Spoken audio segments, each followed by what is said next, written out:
Center 25's David Gibson joins us now live. David? That's right, Lee. The United Methodist Army brings together churches throughout the state of Texas for a mission trip, and this year they decided to help with the Hurricane Harvey recovery. Live in Corpus Christi tonight following the Michael Cloud campaign. David, tell us more about what you're hearing on the ground from Michael Cloud. That's right, James. I'm here in Corpus Christi where Michael Cloud will be having a watch party right here starting at 7 p.m. And his campaign tells me he was visiting poll locations early this morning in Victoria, and now he's in Corpus visiting polls before the polls close at 7 p.m. Don't want to spend your day swatting mosquitoes away. Please dump out any standing water. In Victoria, I'm David Gibson for your Hometown News. Live where Cloud's watch party is wrapping up tonight. David.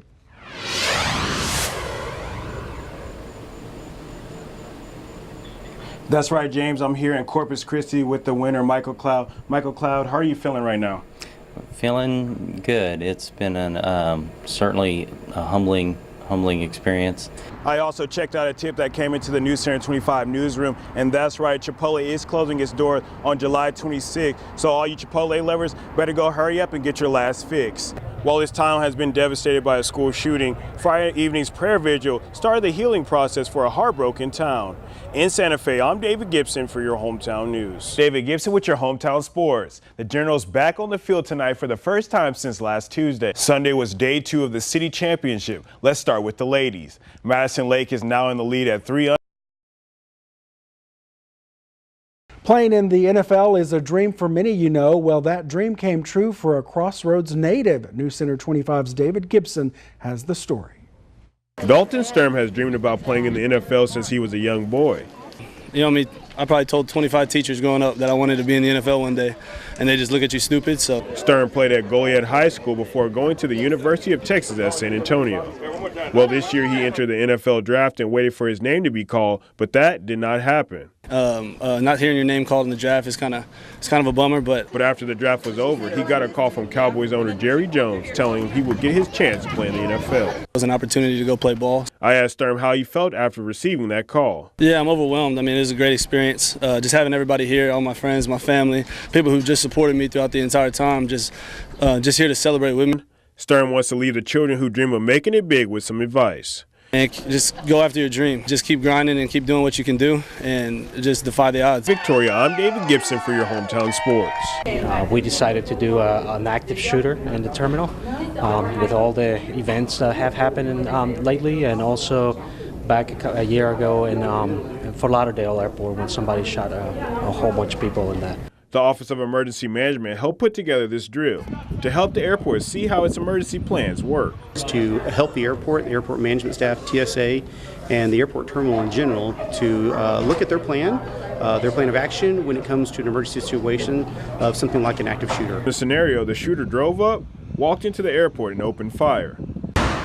Once the shooting started, someone called 911 and the police response was fast. You know, that period of time between the 911 phone call gets made and the time the police officers arrive, it's pretty fast. You know, it took about 6-7 minutes, but it feels like an eternity while you're waiting for somebody to respond. Once the demonstration was over, a few people shared their thoughts about being in an active shooter situation. It's very lifelike, very real, scary. The shock effect of somebody walking in. It was pretty good. It gave us all awareness to an active shooter situation. It also gave you, as a victim, experience on what you need to do and how you can get out of a situation if you can. Having these type of drills helps the emergency personnel prepare for if this comes true. Have a real life event, we know how to appropriately respond to them. The airport, along with emergency officials, will talk over and discuss what went well and what worked for this drill. In Victoria, I'm David Gibson for your Hometown News. Is us now live to tell us more about this group. David? That's right, Lee. The United Methodist Army brings together churches throughout the state of Texas for a mission trip, and this year they decided to help with the Hurricane Harvey recovery. And I just want people to remember that there are those of us out there that still really want to help, and that we're here and we want to do everything that we can. The United Methodist Army arrives in Victoria with a mission to serve the community by rebuilding after Harvey. A couple of houses that we have helped rip out drywall and carpeting and ceilings that are still damaged. to get them ready for rebuild. We have one house that we are completely redoing the inside. It had been gutted, and we have been sheetrocking and doing the roof and the flooring. After hearing this, I wanted to see for myself what type of work these teens were doing. So I stopped by a house where the UM Army was building a porch and painting.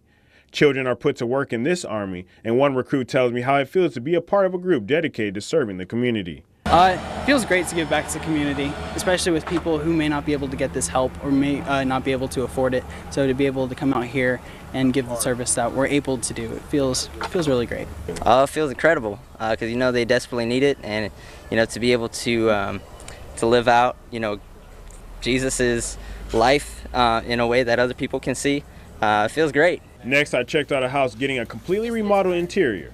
It doesn't take much. We're just a bunch of kids. Some of us, this is our first time doing work like this, and look at how much we're doing, and it means a lot. At this house, the owner shows the volunteers what needed work. I feel blessed beyond imagine. I can't imagine what has got these young kids giving up their summertime to help a guy like me, but I can't say thank you enough. The Victoria Long-Term Recovery Group identified those who were helped by the UM Army. In Victoria, I'm David Gibson for your Hometown News.